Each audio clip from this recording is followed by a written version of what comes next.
ইয়া মাশারাল জিন্নি ওয়াল ইনসি in ইসতাতা'তুম আন তানফুযু লা তানফুযুনা ইল্লা বিসুলতান। আল্লাহ রাব্বুল আলামিন বলেন, হে মানুষ, হে জিন, যদি গুনাহ করতে চাও তাহলে জমিন থেকে বের হয়ে গুনাহ করো। এই জমিনের উপরে থেকে যদি গুনাহ করো, এই জমিন হলো আমার, এই জমিনের উপরে তাইখা গুনাহ করা যাবে না। কারণ যে জমিনের উপরে আমরা তো মনে করি যে আমি ঘরের ভিতরে গুনাহ করতেছি, কেউ দেখবে না। আমি এমন এক জায়গায় গুনাহ করেছি, নাফরমানি করতেছি, কেউ মনে হয় দেখতেছে না। আল্লাহ বলেন না না, আল্লাহ বলেন আলাম ইয়ালাম বিআন্নাল্লাহা ইয়ারা। আল্লাহ বলেন দুনিয়ার কেউ না দেখুক, কেউ না দেখুক, আমি আল্লাহ রব্বুল আলামিন দেখতেছি। বলে দেখার মধ্যে অনেক পার্থক্য আছে। বলে অনেকে তাকায় থাকে একদিকে, কিন্তু মন থাকে আরেক দিকে। আল্লাহ বলেন না না, আমার তাকানো, আমি একদিকে তাকায় আছি, আমার মন অন্যদিকে, এমনটা না। ইন্না রাব্বাকা লাবিল মিরসাদ। বলে আমার তাকানো, মনোযোগ সহকারে তাকানো। বলে শিকারী যখন শিকার করতে যায়, যখন তার পা হাত সবগুলা সতর্কভাবে, সাবধান, খুব সতর্কতার পাবে, তার পা হাতগুলা লড়াচড়া করে। বলে শুধু তাকায় তাকে তাকায় তাকে ধারে গিয়ে এমনভাবে টপ করে ধরে ফেলে, তখন আর চলতে পারে না। তখন আমার আল্লাহ রাব্বুল আলামিন বলেন, আমি আল্লাহ, তুমি নামাজ পড়লেও আমি আল্লাহ রাব্বুল আলামিন দেখি, নামাজ না পড়লেও আমি আল্লাহ রাব্বুল আলামিন দেখি। তুমি নেক কাজ করলেও আমি আল্লাহ রাব্বুল আলামিন দেখতেছি, তুমি বদ কাজ করলেও আমি আল্লাহ রাব্বুল আলামিন, তোমার সব কিছু আমি আল্লাহ রাব্বুল আলামিন দেখতেছি। বলে এমনভাবে তাকায় আছি, যখন আমি আল্লাহ রাব্বুল আলামিন মালাকুল মউত ফেরেশতাকে যখন অর্ডার করব, তখন তোমাকে টপ করে ধরে ফেলবে, তখন আর তোমার আর কোনো বাঁচার উপায় নাই। وإنسانا على إنسان ونشهد أن لا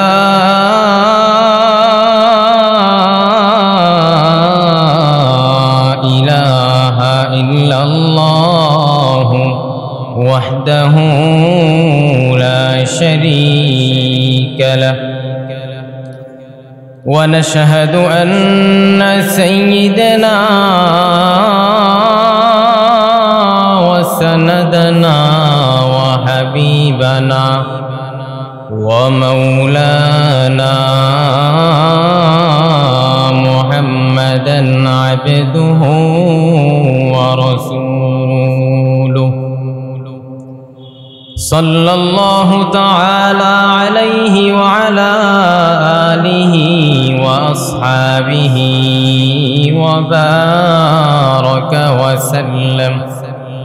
وبارك وسلم تسليما كثيرا كثيرا.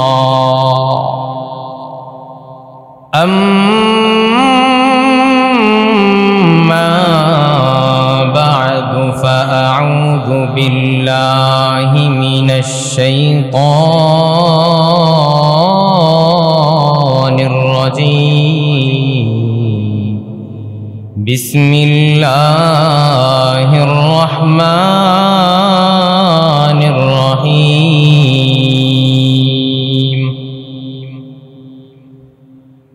يا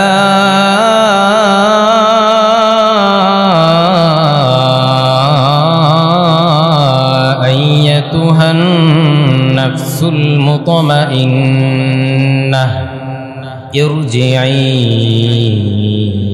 إلى ربك راضية مرضية فادخلي في عبادي وادخلي جنتي. وقال النبي صلى الله عليه وسلم من أحب سنتي فقد أحبني ومن أحبني كان معي في الجنة أو كما قال عليه الصلاة والسلام.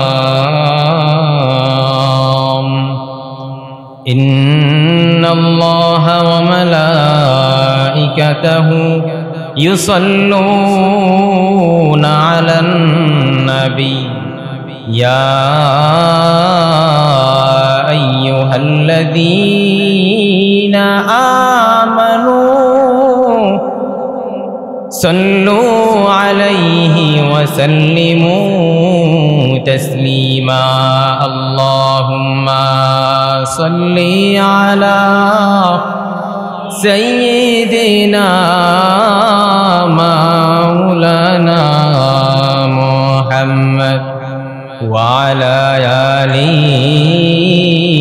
سيدنا مولانا محمد এ দুনিয়া পরে থাকবে আমরা একদিন থাকবো না সবাই মোদের বলে যাইবে নবীজি আপনি ভুলেন না সাল্লাল্লাহু আলা মুহাম্মদ সাল্লাল্লাহু আলাইহি ওয়াসাল্লাম সাল্লাল্লাহু আলা মুহাম্মদ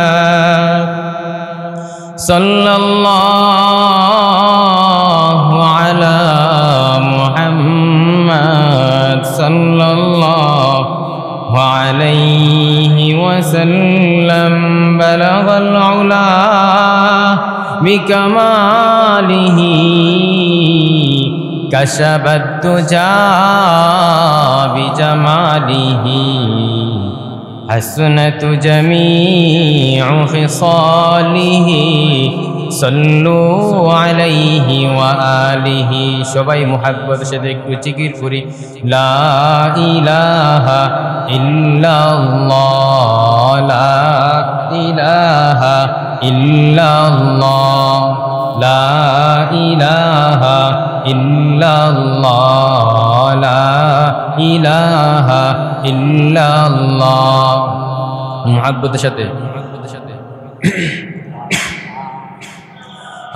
লা ইলাহা ইল্লাল্লাহ সুবহানাল্লাহ আলহামদুলিল্লাহ লা ইলাহা ইল্লাল্লাহ লা ইলাহা ইল্লাল্লাহ লা ইলাহা ইল্লাল্লাহ লা ইলাহা ইল্লাল্লাহ লা ইলাহা ইল্লাল্লাহ সুবহানাল্লাহ আলহামদুলিল্লাহ লা ইলাহা ইল্লাল্লাহ লা ইলাহা ইল্লাল্লাহ লা ইলাহা ইল্লাল্লাহ লা ইলাহা ইল্লাল্লাহ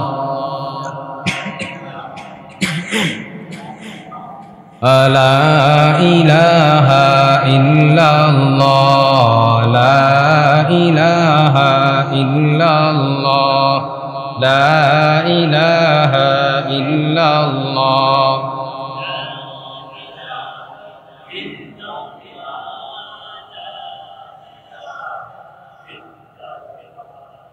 লা ইলাহা ইল্লাল্লাহ লা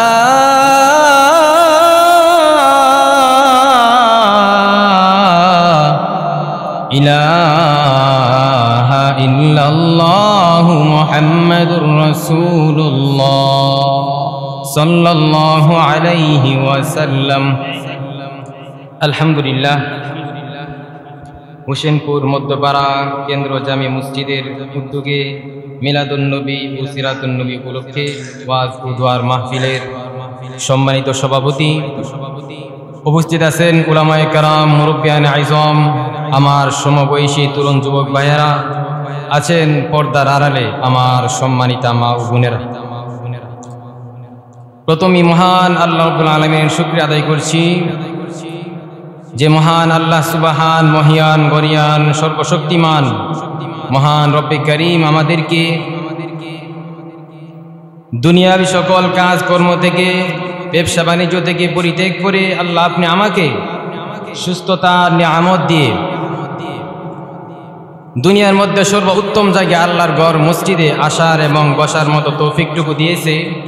এজন্য আমরা সবাই আল্লাহর শুকরিয়া করি, সবাই পড়ি আলহামদুলিল্লাহ। আমরা যারা এখানে উপস্থিত হয়েছি, আজকের এই উপস্থিতিকে আল্লাহ রাব্বুল আলামিন আমাদের সবাইকে দুনিয়াবে শান্তি এবং আখিরাতে মুক্তির ব্যবস্থা করে দেখ, সবাই বলি আমিন। এখানে বড় বড় বিজ্ঞ আলেমরা আসছে, আপনাদেরকে বয়ান শোনাইবেন। আমি ছোট মানুষ, শুধু বসছি এখানে একটু দোয়া নেওয়ার জন্যে। তো সংক্ষিপ্ত সময়ে আপনাদের সামনে কোরআনুল কারীম থেকে যে আয়াত তেলাওয়াত করেছি, নবীজির অসংখ্য হাদিস থেকে যে হাদিস পাঠ করেছি,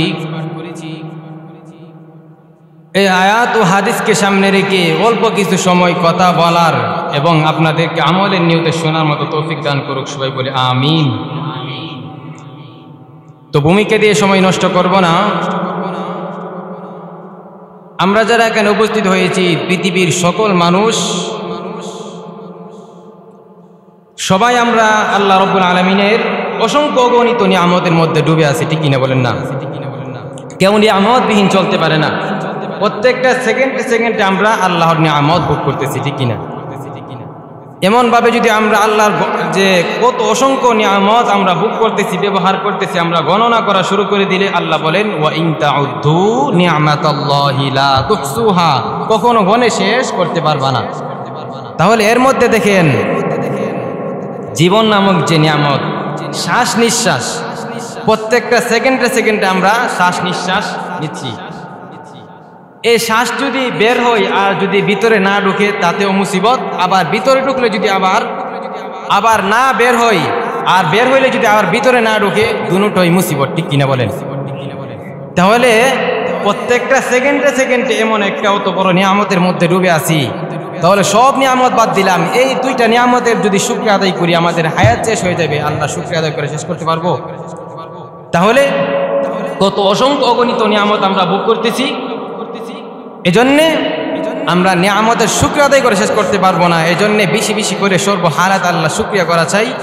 এজন্য আল্লাহ বলেন ফাযকুরুনি আযকুরুকুম ওয়াশকুরুলি ওয়ালা তাকফুরুন, যারা আমি আল্লাহকে স্মরণ করে আমি আল্লাহ রাব্বুল আলামিনকে তাদেরকে স্মরণ করি, তোমরা আমার শুকরিয়া আদায় করো।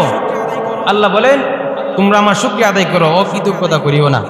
কারণ তোমরা যদি এই সাধারণ এই দুইটা নিয়ামতের যদি আমরা আল্লাহ শুকরিয়া করি, আমাদের হায়াত পুরাই শেষ হয়ে যাইবে, তারপরে আমরা এই নিয়ামতের শুকরিয়া আদায় করে শেষ করতে পারবো না। এমনভাবে কত অসংখ্য অগণিত নিয়ামতের মধ্যে আমরা ডুবে আছি। আল্লাহু আকবার। এজন্য সর্বহালাতে, সর্ব অবস্থায়, সুখে দুঃখে বিপদে, হ্যাঁ শান্তিতে, সর্ব অবস্থায় আল্লাহর শুকরিয়া করা চাই। ইনশাআল্লাহ আমরা রাজি আছি না? সর্ব অবস্থা আমরা কার শুকরিয়া আদায় করব? আল্লাহ শুকরিয়া আদায় করব। এজন্য যে আয়াতে কালিমা তেলাওয়াত করেছি, সময় অল্প, এজন্যে ভূমিকা দিব না। যে আয়াতে কালিমা তেলাওয়াত করেছি এই আয়াতের তরজমাটা বলে আমি আপনাদের থেকে বিদায় নেব। যে আয়াতে কালিমা তেলাওয়াত করেছি এই আয়াতের সংক্ষিপ্ত তরজমাটা প্রথমে আপনারা শুনেন যে আল্লাহ কি বলতেছেন আমাদেরকে। আল্লাহ বলতেছেন ইয়া আইয়াতুহান নাফসুল মুতমাইন্নাহ। আল্লাহ রাব্বুল আলামিন বলেন, হে আমার স্পেশাল বান্দা, হে আমার প্রিয় বান্দা, তোমরা ফেরত আসো। ইরজিই ইলা রাব্বিকি রাদিয়াতাম মারদিয়া। তোমরা কোথায় আসো? বলে তোমাদের রবের কাছে তোমরা ফেরত আসো। ফাদখুলি ফি ইবাদি, এবং আমার যে স্পেশাল আরো যে প্রিয় বান্দা আছে এদের দলভুক্ত হও। ওয়াদখুলি জান্নাতি, এবং জান্নাতে প্রবেশ করো। বলেন সুবহানাল্লাহ।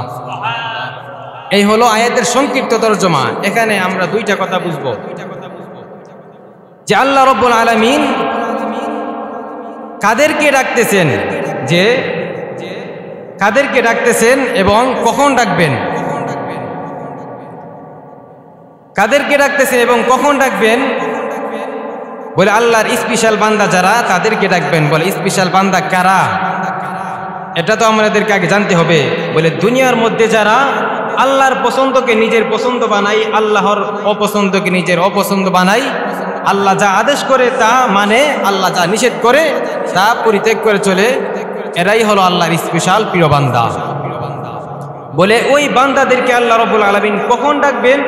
বলে ওই স্পেশাল প্রিয় বান্দা যখন মৃত্যুর সময় গণে আসবে, আগায় আসবে, কাছাকাছি আসবে, ওই সময় আল্লাহ রাব্বুল আলামিন ওই আল্লাহর প্রিয় বান্দাদেরকে সান্ত্বনা দেওয়ার জন্য এমন একটা কঠিন মুহূর্তের সময় আল্লাহ রাব্বুল আলামিন ডাকতে থাকবেন। বলেন সুবহানাল্লাহ। বলে ওই সময় কঠিন সময় আল্লাহ রাব্বুল আলামিন জান্নাত থেকে মালাকুল মাউতের সাথে জান্নাত থেকে একদল ফেরেশতা পাঠাইবেন ওই স্পেশাল বান্দাদেরকে, আল্লাহর প্রিয় বান্দাকে সান্ত্বনা দেওয়ার জন্য। বলে যখন মালাকুল মাউত ফেরেশতা আসবে ওই বান্দার কাছে, তখন জান্নাত থেকে একদল যে ফেরেশতা আসবে, ওই ফেরেশতা এসে কি বলবে আর আল্লাহ কি বলে? বলে ফেরেশতা যখন আসবে ওই আল্লাহর স্পেশাল বান্দার কাছে যখন আসবে, আয়সা কি বলবে? বলে বের হও, চলো যাই। বলে এখানে একটা প্রশ্ন হতে পারে যে কোথায় যাব, কোথায় যাব, এমন একটা প্রশ্ন হতে পারে না? আমি যদি বাড়িতে থাকি, একজন যদি বলে চলেন যাই, বলে আমি কোথায় যাব? না আমি যাব না, এমনও তো একটা প্রশ্ন হতে পারে। বা কোথায় যাব? বলে যে রবের উপরে তুমি সন্তুষ্ট ছিলা ওই রবের কাছে তুমি যাইবা। বলে এরপরেও সে যাইতে চাইবে না, কারণ এই যে রূহটা সে এই দুনিয়া থেকে বের হইতে চাইবে না, শরীর থেকে, পবিত্র শরীর থেকে রূহটা বের হইতে চাইবে না। তখন ফেরেশতার কথা শুনেও বের হইতে চাইবে না, কারণ দীর্ঘদিন সময় দুনিয়ার মধ্যে এই রূহটা আমার ভিতরে আছে না নাই, তাকের কারণে, এটা দুনিয়ার মহব্বতের কারণে সে এখান থেকে বের হইতে চাইবে না। কারণ দেখেন, আমি আপনি যে জামা পরছি, এই জামাটা পুরাতন হয়ে গেছে, এরপরেও জামাটা ফাড়াই দিলে একটা মায়া লাগে দীর্ঘদিন ব্যবহার করার কারণে।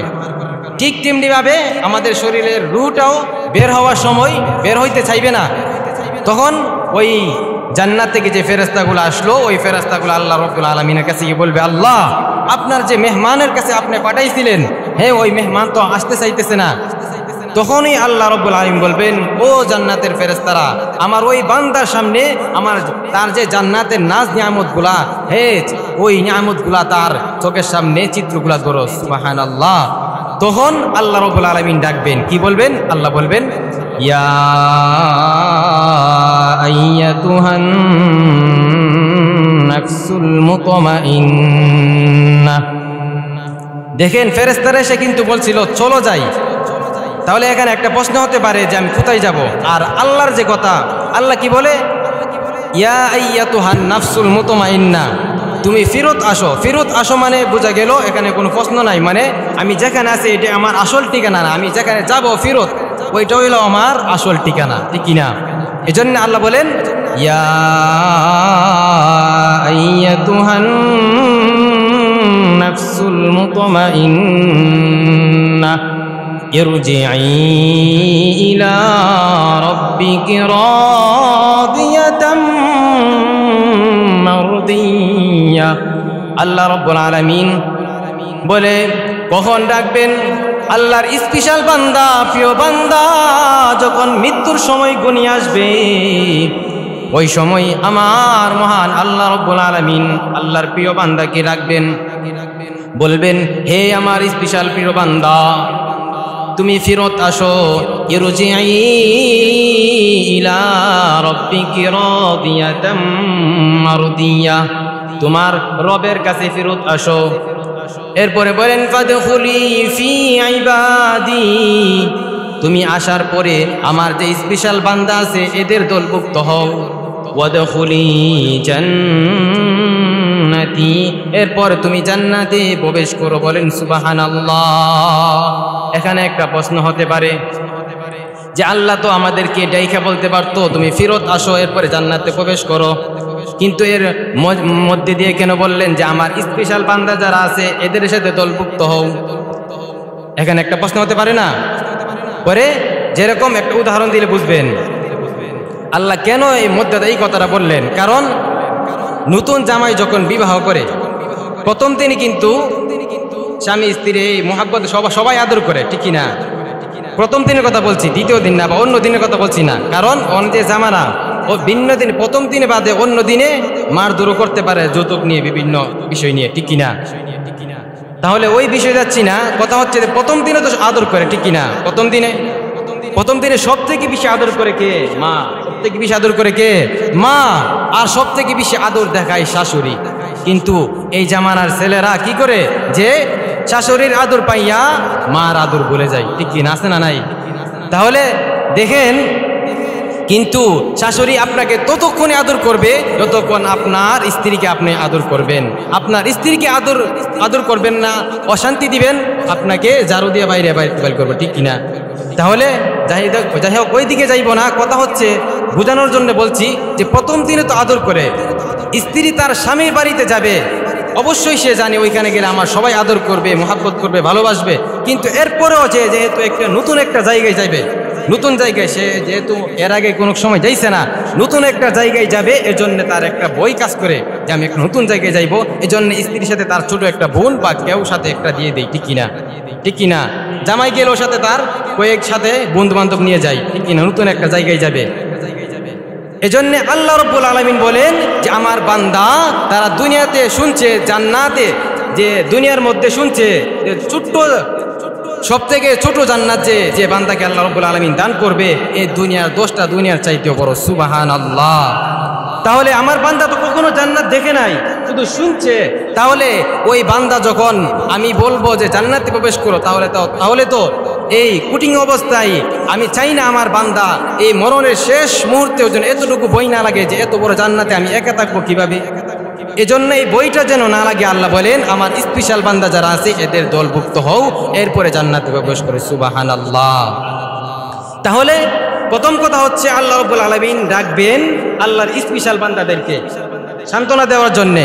তাহলে আল্লাহকে রাজি যারা করে এদেরকেই তো আল্লাহ ডাকবে, ঠিক কিনা বলেন না? তাহলে এখানে দুইটা কথা, এক নম্বর কথা হচ্ছে আল্লাহকে রাজি করাবো, 2 নম্বর আল্লাহকে রাজি রাখবো।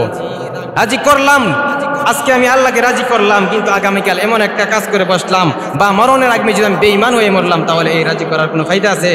তাহলে আমি রাজি করব, আর এই রাজিটা যেন আমার আল্লাহ রাব্বুল আলামিন আমার উপর সন্তুষ্ট থাকে মরণের আগ পর্যন্ত। তখন আল্লাহ রাব্বুল আলামিন আপনি আমাকে ডেকে সান্ত্বনা দিবে, জান্নাতের নাজ নিয়ামত দেখাইয়া দুনিয়া থেকে বিদায় করবে। বলেন সুবহানাল্লাহ। তাহলে প্রথম কথা হচ্ছে আল্লাহকে রাজি করব। তাহলে আল্লাহকে রাজি কিভাবে করা? আল্লাহকে রাজি করা 1 নম্বর হচ্ছে নেক আমলের মাধ্যমে আল্লাহকে রাজি করব। নামাজ পড়ে নাকি নামাজ ছেড়ে? বলেন না। নামাজ পড়ে, রোজা রেখে, হজ করে, যাকাত দিয়ে ইত্যাদি দান সাদাকার মাধ্যমে আল্লাহকে রাজি করব। আর 2 নম্বর হচ্ছে আল্লাহকে রাজি রাখবো। তাহলে আল্লাহকে রাজি রাখবো কিভাবে? বলে আল্লাহকে রাজি করব নেক আমলের মাধ্যমে, আর আল্লাহকে রাজি রাখবো গুনাহ ছেড়ে দেওয়ার মাধ্যমে। কিসের মাধ্যমে? গুনাহ ছেড়ে দেওয়ার মাধ্যমে। তাহলে আমার আলোচনার বিষয় হচ্ছে গুনাহ ছেড়ে দেওয়ার সহজ রাস্তা। আমি কয়েকটা বলবো যতটুকু সময় আছে, যে গুনাহ ছেড়ে দেওয়ার সহজ রাস্তা কি। 1 নম্বর গুনাহ ছেড়ে দেওয়ার সহজ রাস্তা হচ্ছে আমি যখন অসুস্থ হয়ে যাব। আগে একটা কথা শুনেন যে আল্লাহ রাব্বুল আলামিন দুনিয়ার মধ্যে, হ্যাঁ, আল্লাহর প্রিয় বান্দা যারা, ইমানদার বান্দা যারা, তাদেরকে আল্লাহ রাব্বুল আলামিন বিভিন্ন মুসিবত দিয়ে, রোগ বেমার দিয়ে, বিপদ আপদ দিয়ে আল্লাহ তাআলা পরীক্ষা করে। কিন্তু আমার কথা হচ্ছে যে গুনাহ ছেড়ে দেওয়া সহজ রাস্তা 1 নম্বর রাস্তা কি জানেন? বলে 1 নম্বর রাস্তা হলে আমি যখন অসুস্থ হয়ে যাইব, আমি তখন মনে করব না যে আল্লাহ রাব্বুল আলামিন আমাকে পরীক্ষা করতেছে, অসুস্থ বানায়া। আমি মনে করব আমার গুনার কারণে আমাকে অসুস্থ আল্লাহ বানাইছে। আমি মনে করব আমি যে বিপদের মধ্যে আছি এটা আমার গুনার ফসল। আমার ছেলে আমার কথা শুনে না, এটা আমার গুনার ফসল। আমার বিবি আমার কথা শুনে না, আমার গুনার ফসল। আমার পরিবারের মধ্যে শুধু অশান্তি, বরকতবিহীন, কোনো বরকত পাচ্ছি না, ব্যবসার মধ্যে বরকত নাই, একটার পর একটা মুসিবত আসতে আছে। আমি মনে করব এটা আমার গুনার ফসল। কি ফসল? গুনার ফসল। আমি এটা মনে করব না যে আল্লাহ আমাকে পরীক্ষা করতেছে। আমি যদি মনে করি যে আল্লাহ আমাকে পরীক্ষা করতেছে, তাহলে আমার ভিতরে এমন একটা ভাব আসতে পারে আমি মনে হয় আল্লাহর প্রিয় বান্দা হয়ে গেছি, আল্লাহর ওলি হয়ে গেছি, এই জন্যই তো আল্লাহ আমাকে পরীক্ষা করতেছে। এজন্য এই ভাবটা, এই চিন্তাটা যেন আমার ভিতরে, আপনার ভিতরে না আসে। এজন্য আমি চিন্তা করব আমি গুনাহ করলেই তো আমি বিপদের মধ্যে পড়ে যাব। এজন্যে গুনাহ ছাড়ার সহজ রাস্তা হলো যে আমার দেমাগে আমার অন্তরে যখন এই কথাটা এই চিন্তাটা আসবে যে আমি গুনাহ করলেই তো আমার বিবি আমার কথা শুনবে না, কারণ আমিও তো আমি আর আল্লাহর কথা শুনি না, আমি আল্লাহকে নারাজ করি, তাহলে আমার বিবিও তো আমাকে নারাজ করবে। আমি আল্লাহর হুকুম মানি না, এই জন্যই তো আমি গুনাহ করি, বিদেই তো আমাকে আল্লাহ রাব্বুল আলামিন বিভিন্ন মুসিবতের মধ্যে ফেলে দেই। এই জন্য গুনাহ করার আগে 100 বার 1000 বার আমি ভেবে নিব যে গুনাহ করলেই তো আমি অসুস্থ হয়ে যাব, গুনাহ করলেই তো এই বিপদটা আমার উপর আসবে, তাহলে গুনাহ ছাড়া সহজ হয়ে যাবে আপনি আমার জন্য, ঠিক না? কিন্তু আমরা এটা চিন্তা করতে রাজি না যে আমার বিবি আমার সন্তান আমার কথা শুনে না, আমি যে আল্লাহর কথা শুনি না। আল্লাহ আমাকে দিনে 5 বার ডাকে, আমি একবারও সাড়া দিই না। সকালে আমি ঘুমিয়ে থাকি, দুপুরে আমি কাজে থাকি, বিকেলে আমি 8:30টার মধ্যে থাকি, বিভিন্ন তামাশা রাস্তাঘাটে সময় কাটাই, সময় নষ্ট করি, আমি আমার আল্লাহর কথা শুনি না। তাহলে আমার বিবি আমার সন্তান তারা আমার কিভাবে কথা শুনবে? এই জন্য আমি যখন চিন্তা করবো আমি গুনাহ করলেই আমার উপর বিপদ, তখন আমার গুনাহ ছাড়া সহজ হয়ে যাবে। দ্বিতীয় নাম্বার রাস্তা হলো যখন আল্লাহ ওয়ালাদের সুহবতে বসবেন, তখন আল্লাহ ওয়ালাদের সাথে নেককারদের বান্দাদের সাথে সম্পর্ক করলে গুনাহ ছাড়া সহজ হয়ে যাবে। বলে যেরকম আমরা এতক্ষণ যে আমরা এখানে বসে আছি, কেউ আমরা গুনাহ করছি? বলেন না, গুনাহ করছি? করি নাই। তাহলে কেউ আপনারা যে গুনাহ করেন নাই, কারো মনে কষ্ট আছে? কষ্ট নাই। তাহলে এতক্ষণ যে আমরা গুনাহ করি নাই, এর কারণ তো একটা আছে, ঠিক না? কারণটা কি? বলে নেককার বান্দারা যখন এক মজলিসে বসে, ওই মজলিসে গুনাহ করা তার জন্য কঠিন হয়ে যায়। যেরকম দেখেন এই যে আমার মাথার টুপিটা, এটা আল্লাহ ওয়ালাদের একটা লেবাস, আল্লাহ ওয়ালাদের একটা পোশাক, ঠিক না? এটা কি আল্লাহ ওয়ালা নাকি আল্লাহ ওয়ালাদের একটা পোশাক? লম্বা জামাটা আল্লাহ ওয়ালাদের একটা পোশাক। এই পোশাক পরে, এই টুপি পরে, এই জুব্বা লাগায়া, দাড়ি রাইখা কেউ সিনেমা হলে কি ঢুকে? দেখছেন কেউ ঢুকে না? কারণ কি? বলে এই পোশাক নিয়ে সিনেমা হলে ঢুকে যাবে না। এজন্যে আল্লাহ ওয়ালাদের সাথে সম্পর্ক করে নাই, বরং তাদের পোশাকটা লাগাইলেই গুনাহ করা কঠিন হয়ে যায়। আর তাদের সাথে সম্পর্ক করলে আল্লাহ ওয়ালাদের সাথে তাদের কথা মতো, তাদের পথ অনুযায়ী যদি আমরা চলাফেরা করি, তাহলে আমাদের জীবনে সফলতা আসবে না, ঠিক না?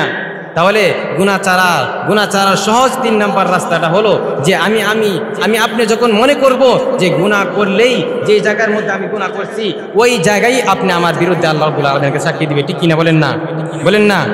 কারণ এটা আমার কথা না, আমি নিজে বলতেছি না, আল্লাহ কোরআনুল কারীমে বলতেছেন যে ইয়াউমাইযিন তুহাদ্দিসু আখবারাহা বিআন্না রাব্বাকা আওহা লাহা। আমি আপনি যখন গুনাহ করব, এই যে জমিনের উপরে দাঁড়ায় গুনাহ করব, ওই জমিন আপনি আমার বিরুদ্ধে সাক্ষী দিবে। ইয়া মাশারাল জিন্নি ওয়াল ইনসি ইন ইসতাতা'তুম আন তানফুযু লা তানফুযুনা ইল্লা বিসুলতান। আল্লাহ রাব্বুল আলামিন বলেন, হে মানুষ, হে জিন, যদি গুনাহ করতে চাও তাহলে জমিন থেকে বের হয়ে গুনাহ করো। এই জমিনের উপরে থেকে যদি গুনাহ করো, তাহলে তুমি এই জমিন হলো আমার, এই জমিনের উপরে তাইখা গুনাহ করা যাবে না। কারণ যে জমিনের উপরে আমরা তো মনে করি যে আমি ঘরের ভিতরে গুনাহ করতেছি, কেউ দেখবে না। আমি এমন এক জায়গায় গুনাহ করেছি, নাফরমানি করতেছি, কেউ মনে হয় দেখতেছে না। আল্লাহ বলেন না, আল্লাহ বলেন আলাম ইয়ালাম বিআন্নাল্লাহা ইয়ারা। আল্লাহ বলেন দুনিয়ার কেউ না দেখুক, আমি আল্লাহ রাব্বুল আলামিন দেখতেছি। বলে দেখার মধ্যে অনেক পার্থক্য আছে। বলে অনেকে তাকায় থাকে একদিকে, কিন্তু মন থাকে আরেক দিকে। আল্লাহ বলেন না, আমার তাকানো, আমি একদিকে তাকায় আছি, আমার মন অন্যদিকে, এমনটা না। ইন্না রাব্বাকা লাবিল মিরসাদ। বলে আমার তাকানো, মনোযোগ সহকারে তাকানো। বলে শিকারী যখন শিকার করতে যায়, যখন তার পা হাত সবগুলা সতর্কভাবে, সাবধান, খুব সতর্কতার পাবে, তার পা হাতগুলা লড়াচড়া করে। বলে শুধু তাকায় থাকে ধারে গিয়ে এমনভাবে টক করে ধরে ফেলে, তখন আর চলতে পারে না। তখন আমার আল্লাহ রাব্বুল আলামিন বলেন, আমি আল্লাহ, তুমি নামাজ পড়লেও আমি আল্লাহ রাব্বুল আলামিন দেখি, নামাজ না পড়লেও আমি আল্লাহ রাব্বুল আলামিন দেখি। তুমি নেক কাজ করলো আমি আল্লাহ রাব্বুল আলামিন দেখতেছি, তুমি বদ কাজ করলো আমি আল্লাহ রাব্বুল আলামিন তোমার সব কিছু আমি আল্লাহ রাব্বুল আলামিন দেখতেছি। বলে এমন ভাবে তাকায় আছি যখন আমি আল্লাহ রাব্বুল আলামিন মালাকুল মউত ফেরেশতাকে যখন অর্ডার করব তখন তোমাকে টপ করে ধরে ফেলবে, তখন আর তোমার আর কোনো বাঁচার উপায় নাই। বলে নামাজটা পড়ে আসি, একটু সুযোগ দেন, আমি হজটা করতে পারি নাই, যদি আমাকে একটু সুযোগ দেন আমি হজটা করে আসি, আমি জাকাতটা দিয়ে আসি, আমি এই কাজটা করে আসি, আমি দান সদকা করে দিয়ে আসি। কোনো কাজ আফসোস করে কোনো কাজ হবে না। এজন্যে হুজুর চলে আসছে। এজন্যে যে কথা বলতে আসছিলাম, আমাদেরকে আল্লাহ রাব্বুল আলামিন, আমি যে আয়াতে কালামে তেলাওয়াত করেছিলাম যে আল্লাহ রাব্বুল আলামিন আমাদেরকে আল্লাহর স্পেশাল বান্দা যারা তাদেরকে ডাকবে। কখন ডাকবে? বলে স্পেশাল বান্দা যখন মৃত্যুর সময় ঘনিয়ে আসবে তখন আল্লাহ রাব্বুল আলামিন ওই বান্দাকে ডাকতে থাকবে। তাহলে এই স্পেশাল বান্দা কারা? যারা আল্লাহর পছন্দকে নিজের পছন্দ বানায়, আল্লাহর অপছন্দকে নিজের অপছন্দ বানায়, যারা আল্লাহর হুকুম মতে চলে, আর যারা যারা আল্লাহর হুকুম মতে চলে তারাই আল্লাহর স্পেশাল বান্দা। এদেরকে আল্লাহ রাব্বুল আলামিন মৃত্যুর সময় আল্লাহ রাব্বুল আলামিন ডাকতে থাকবে, সান্ত্বনা দিয়ে জান্নাতের নাজ নিয়ামত দেখাইয়া শান্তি দিয়া দুনিয়া থেকে বিদায় করবে। সুবহানাল্লাহ। এজন্যে আল্লাহকে রাজি, এক নম্বর কথা হলো আল্লাহকে রাজি করব। বলে কিভাবে আল্লাহকে রাজি করব? নেক আমলের মাধ্যমে। আর দ্বিতীয় নাম্বার আল্লাহকে রাজি রাখবো গুনাহ ছেড়ে দেওয়ার মাধ্যমে। যে আলোচনা করেছি আল্লাহ রাব্বুল আলামিন আমাদের সবাইকে আমল করার মতো তৌফিক দান করুক। ওয়া আখিরু দাওয়ানা আলহামদুলিল্লাহি রাব্বিল আলামিন। আসসালামু আলাইকুম ওয়া রাহমাতুল্লাহি ওয়া বারাকাতুহু।